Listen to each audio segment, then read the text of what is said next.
함께 말씀의 은혜를 나눌 말씀은 요한복음 21장 20절에서 25절 말씀입니다. 요한복음 21장 20절에서 25절 말씀, 제가 한 절, 우리 성도님들이 한 절씩 교독하도록 하겠습니다. 베드로가 돌이켜 예수께서 사랑하시는 그 제자가 따르는 것을 보니 그는 만찬석에서 예수의 품에 의지하여 주님을 파는 자가 누구 오니까 묻던 자더라. 이에 베드로가 그를 보고 예수께 여짜오되 주님, 이 사람은 어떻게 되겠사옵나이까? 예수께서 이르시되 내가 올 때까지 그를 머물게 하고자 할지라도 내게 무슨 상관이 있냐? 너는 나를 따르라 하시더라. 이 말씀이 형제들에게 나가서 그 제자는 죽지 아니하겠다 하였으나 예수의 말씀은 그가 죽지 않겠다 하신 것이 아니라 내가 올 때까지 그를 머물게 하고자 할지라도 내게 무슨 상관이냐 하신 것이로라.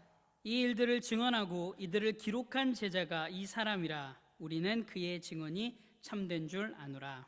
예수께서 행하신 일이 이 외에도 많으니 만일 낱낱이 기록된다면 이 세상이라도 이 기록된 책을 두기에 부족할 줄 아노라. 아멘. 아멘. 네, 지난 2주간 함께 요한복음 21장 말씀을 나눴는데요. 오늘은 그 마지막 시간, 너는 나를 따르라입니다.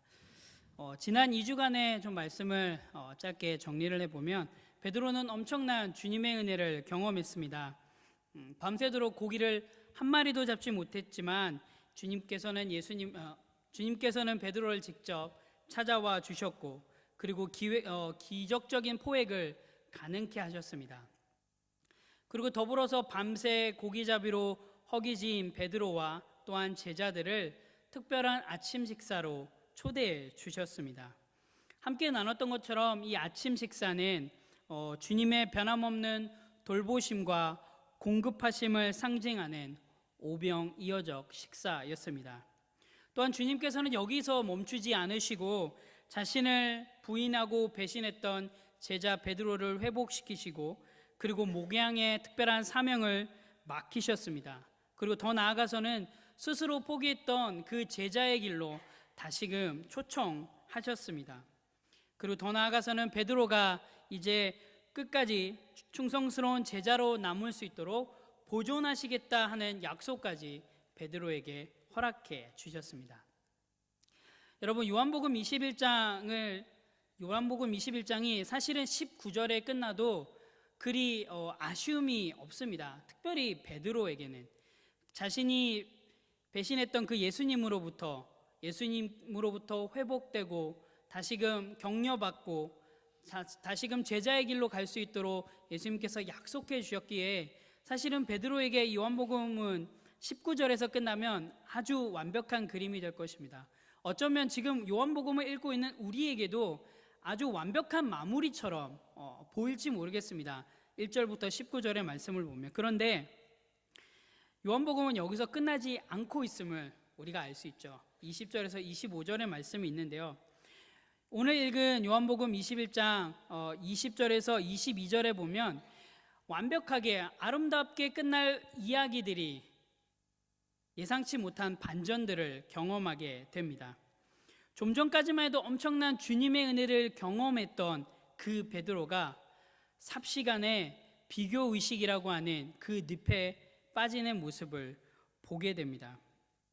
주님께서 베푸신 엄청난 은혜를 경험했음에도 불구하고 얼마 되지 않아서 자신의 동료인 요한, 사랑하는 제자 요한을 자신과 비교하기 시작합니다.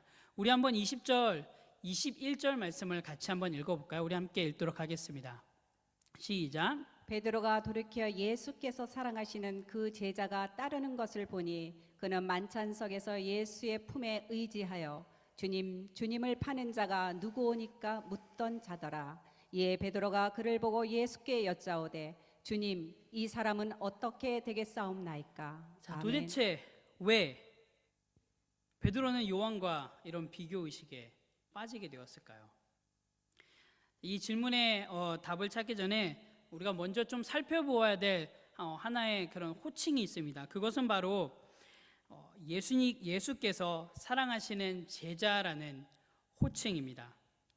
요한복음을 연구하는 많은 학자들, 대부분의 학자들은 예수께서 사랑하시는 그 제자가 사도 요한이라는 것에 이견을 두지는 않습니다. 그런데 요한복음의 저자인 이 사도 요한이 굳이 자신의 이름인 요한이라고 하는 그 이름이 있음에도 불구하고 예수께서 사랑하시는 제자라는 호칭을 사용하고 있는 이유는 무엇일까요? 예수께서 사랑하시는 제자라고 하는 이 호칭은 요한복음 13장에 처음으로 사용됩니다. 예수님께서 십자가를 지시기 전에 제자들과 함께한 최후의 만찬 장소에서 이 예수께서 사랑하시는 제자라고 하는 호칭이 처음으로 사용됨을 보게 됩니다. 사실 사도 요한이 예수께서 사랑하시는 제자라는 이 호칭을 사용할 만한 자격을 가지고 있는 사람이기도 합니다. 그가 행했던 모든 행동들을 살펴보면 이 호칭을 사용하는데 조금도 부족함이 없습니다. 그는 십자가를 지시기 전에 예수님께서 제자들과 함께 하시는 최후의 만찬에 예수님의 가장 옆에 있었던 사람이기도 합니다. 그리고 예수님께서 빌라도 법정에서 그리고 십자가에 달리셨을 때 다른 제자들은 다 도망갔지만 심지어 수제자였던 베드로도 예수님을 3번이나 부인하고 도망갔던 그 자리를 끝까지 지켰던 제자가 바로 이 요한이었습니다. 그리고 예수님께서도 십자가에 달려 돌아가시기 전에 요한에게 자신의 어머니 마리아를 부탁한다고 그 부탁함을 받은 사람 또한 예수님의 제자 요한이었습니다. 그리고 예수님이 죽으시는 그 장소를 끝까지 지켰던 제자도 요한이고요. 막달라 마리아가 시체가 사라졌다고 제자들에게 와서 얘기했을 때 그곳으로 뛰어간 사람도 바로 요한입니다.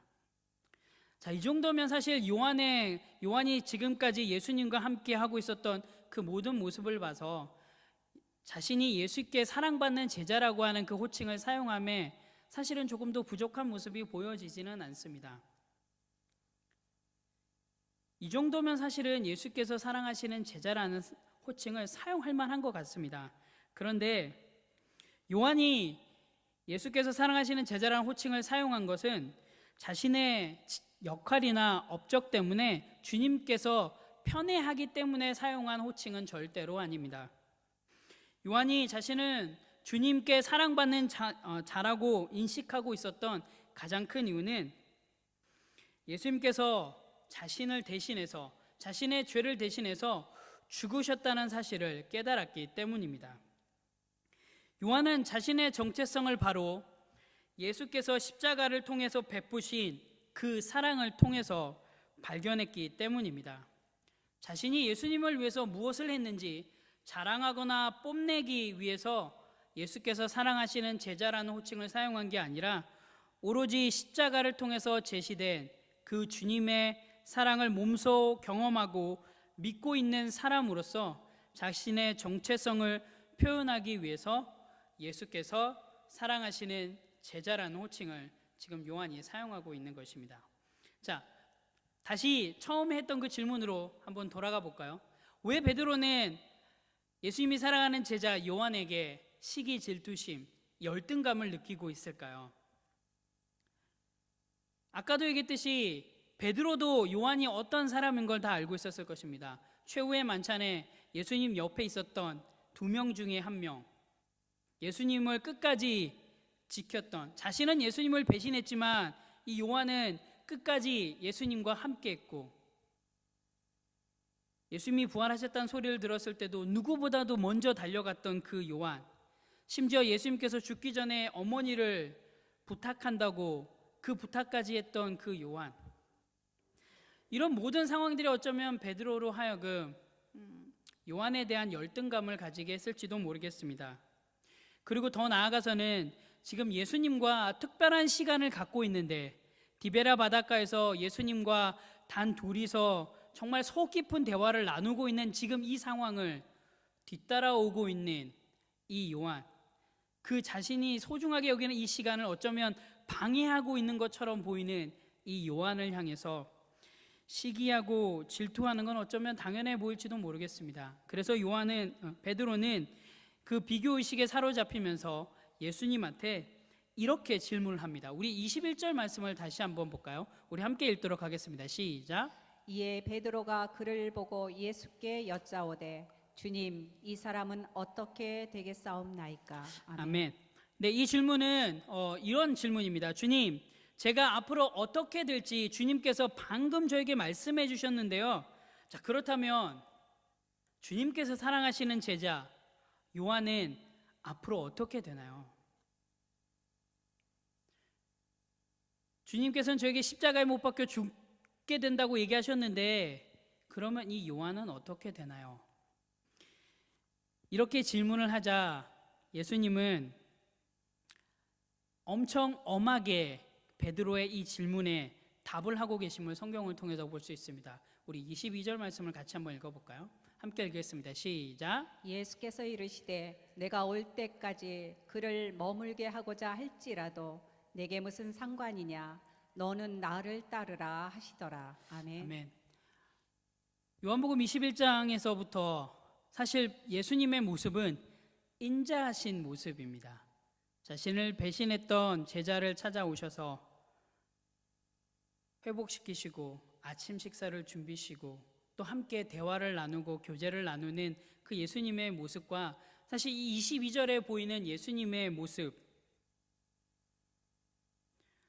좀 다릅니다. 예수님께 대답은 그건 네가 알 바 아니야 라는 그 대답으로 하시면서 우리가 알고 있던 그 예수님의 모습과는 좀 다른 모습을 지금 예수님께서는 보여주십니다.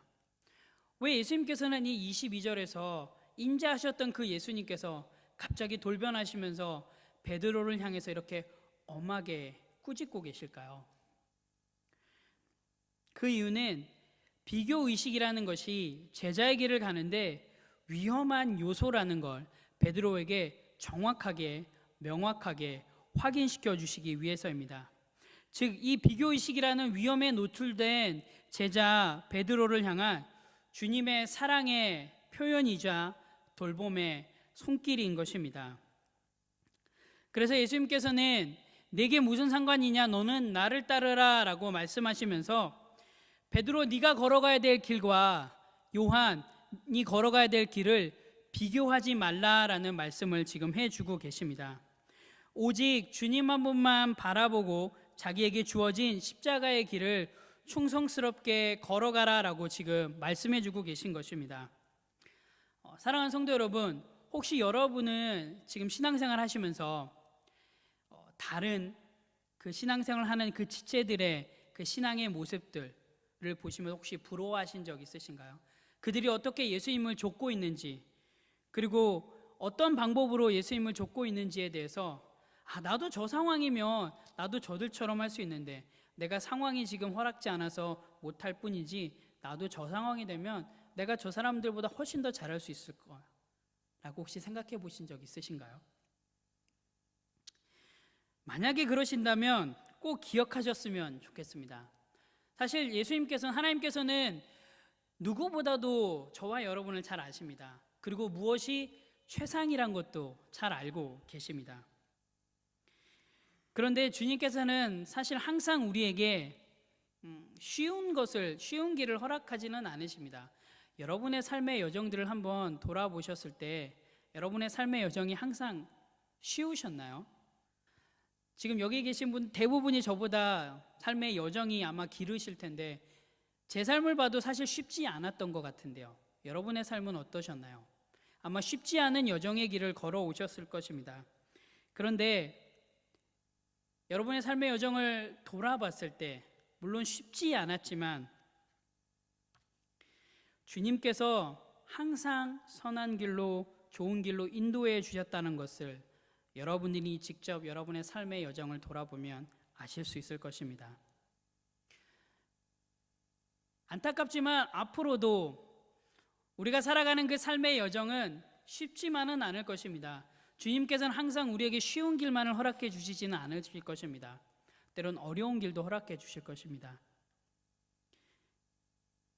그래서 혹여나 여러분보다 쉬운 길을 걷고 있는 사람들을 보면서 비교의식이 생길 때 베드로를 향한 주님의 명령을 여러분 꼭 기억하셨으면 좋겠습니다. 내게 무슨 상관이냐? 너는 나를 따르라. 너는 그냥 나를 따라.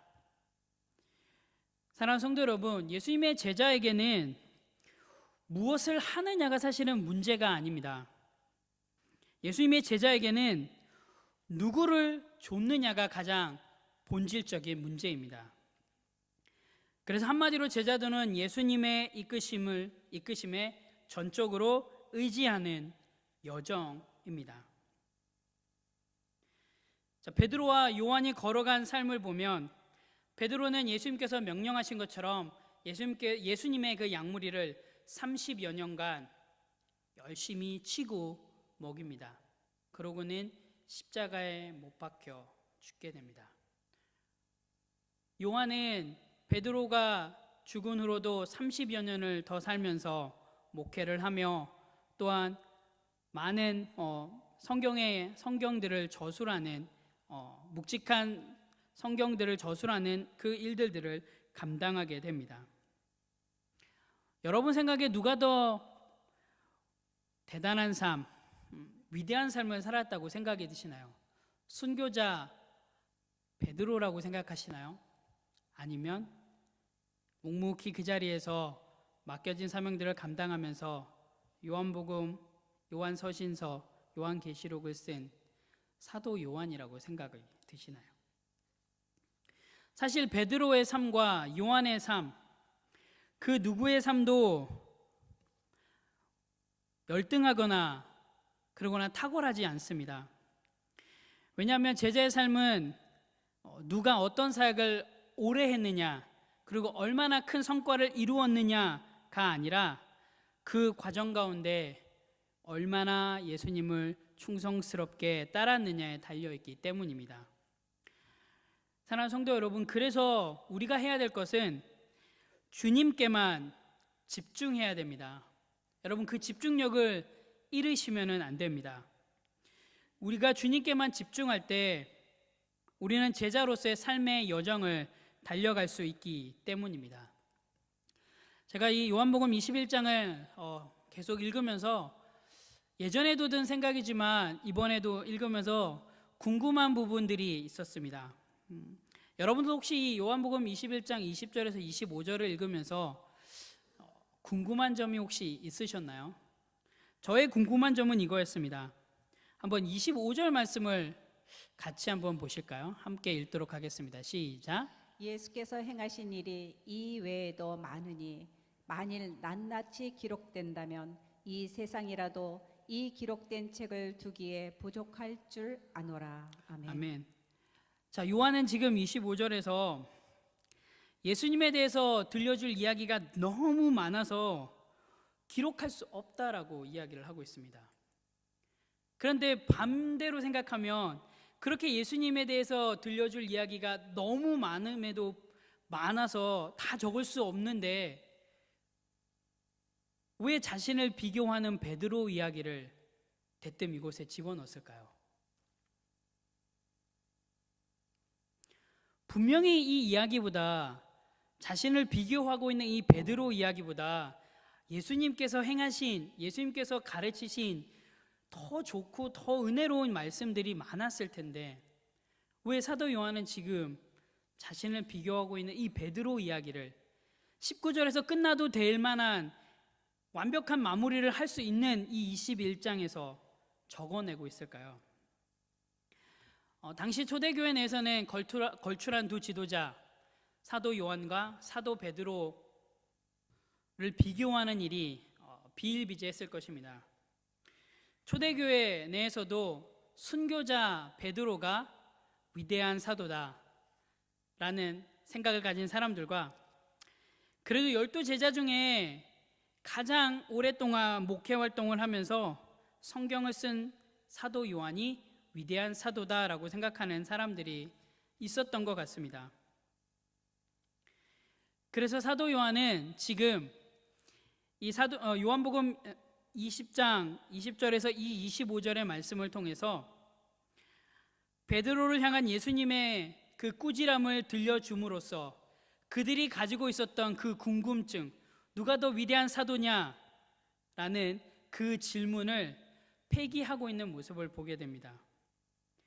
비본질적인 것에 집중하지 말고 부활하신 예수님께 집중해야지 된다라는 이야기들을 위해서 이 20절에서 25절의 말씀을 담고 있는 것입니다.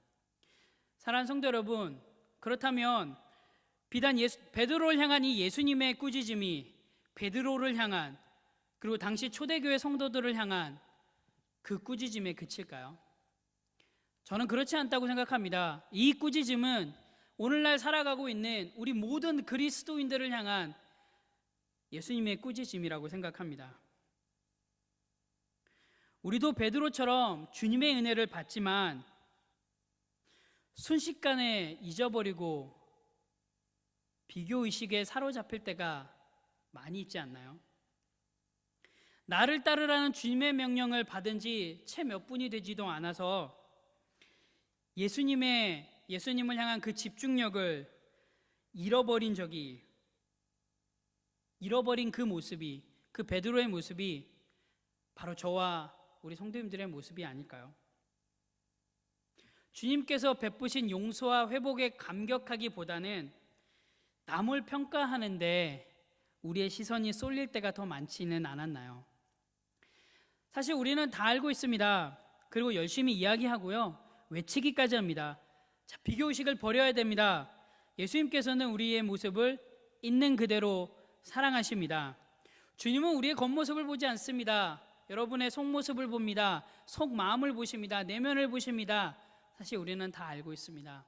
그리고 이렇게 얘기하고요, 심지어 이렇게 하지 못하는 사람을 향해서 외치기까지 합니다.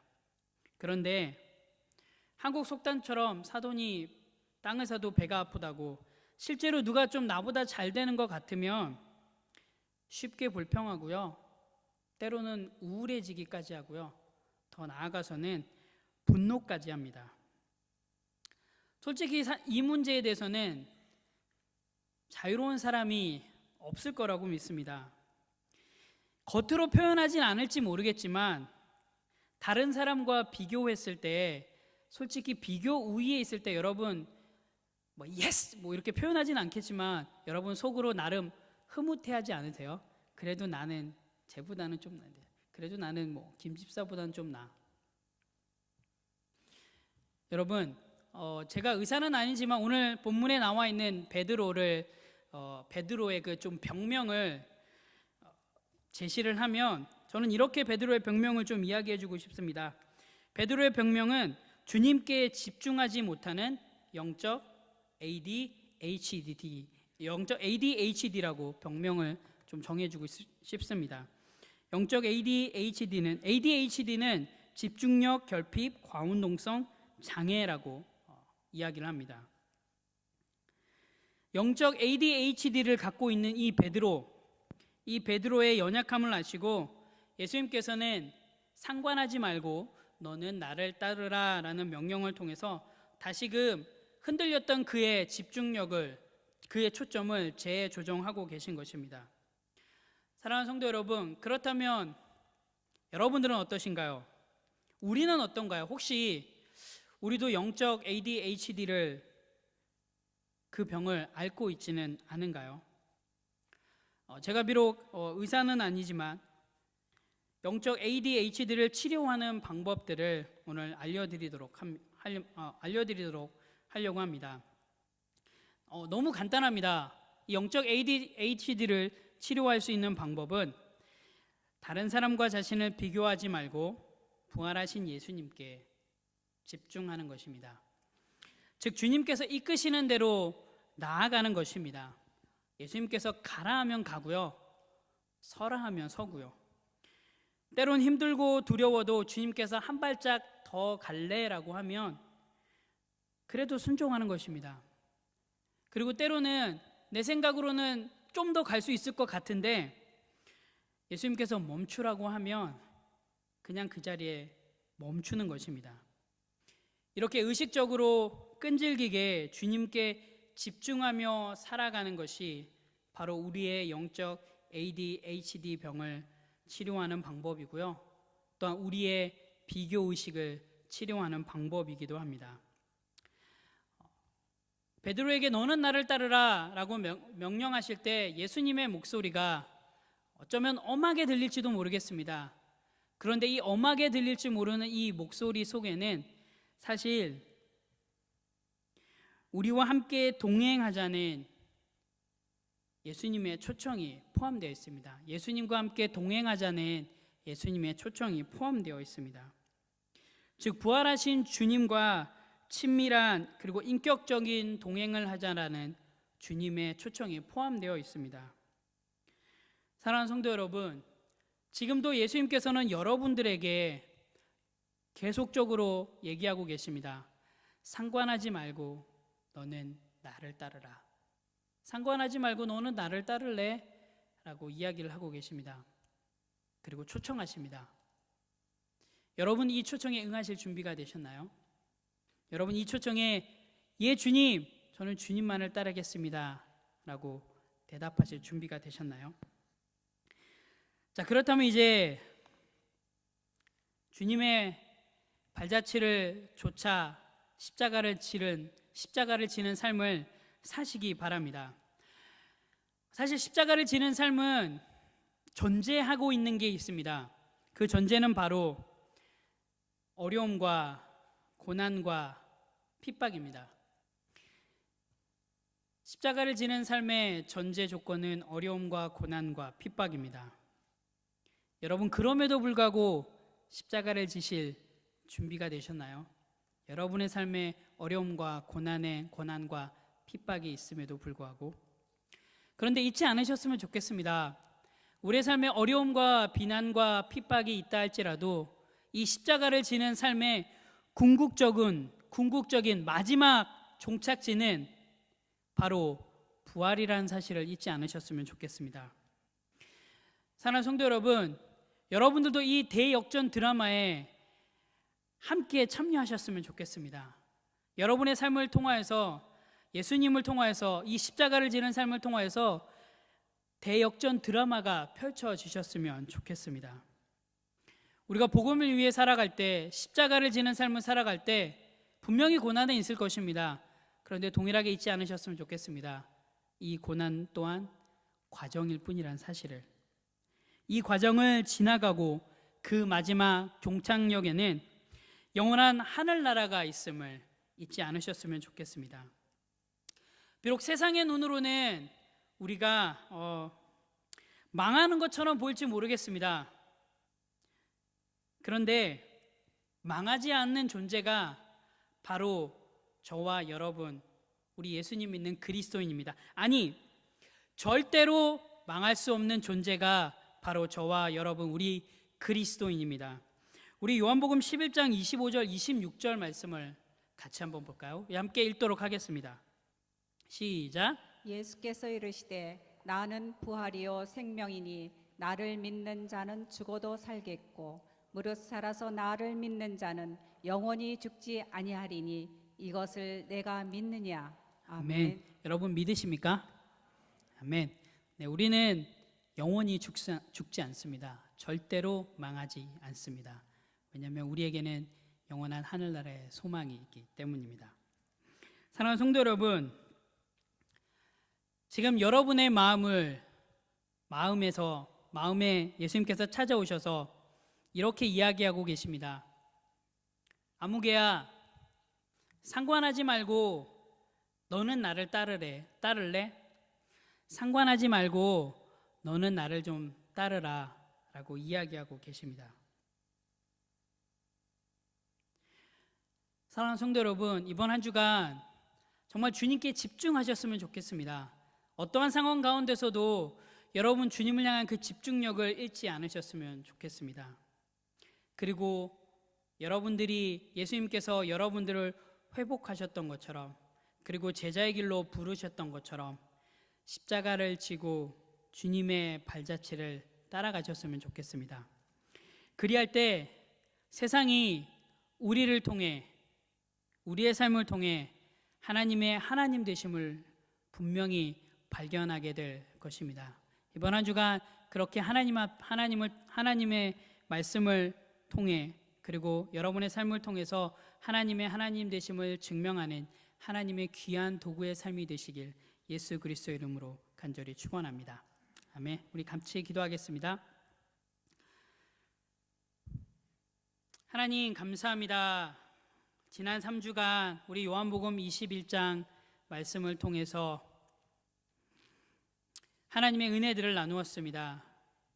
먼저 찾아오셔서 우리를 회복시켜 주시고 또 우리 안에 다시금 십자가의 길을 걸어갈 수 있는 사명과 위로와 능력들을 허락해 주셔서 너무나도 감사합니다. 또한 그 길을 걸어가는 가운데 때론 흔들릴 때가 있지만 그럴 때마다 다시금 우리의 집중력을 새롭게 하여 주시고 계속적으로 주님만을 바라볼 수 있도록 인도하여 주신 하나님 너무나도 감사합니다. 하나님 그렇습니다. 이 땅의 삶 속에서 비록 우리의 삶 가운데 여러 가지 어려움과 힘듦과 고난이 있다 할지라도 그 모든 것들이 과정임을 이 시간 고백합니다. 우리는 영원한 하늘나라의 소망을 바라보는 자들이기에 비록 이 땅의 삶 속에서 잘 되지 못할지 모르겠지만 분명히 하나님께서는 하늘의 면류관으로 우리를 기다리고 계심을 시간 동안 기대하며 소망하며 나아갑니다. 하나님 이번 한 주간의 삶 가운데 저희들을 사용하여 주셔서 하나님 우리가 정말 주님께 집중하며 제자의 삶으로서 십자가를 지며 주님의 발자취를 따라가는 그 삶을 통하여서 소원하기는 하나님의 하나님 되심이 우리의 삶을 통해서 세상에 증명되어지는 세상 사람들이 우리의 삶을 통해서 하나님을 발견할 수 있는 그런 귀한 삶의 여정이 될 수 있도록 하나님께서 축복하여 주시고 인도하여 주시옵소서. 감사드리며 예수님의 이름으로 기도합니다. 아멘.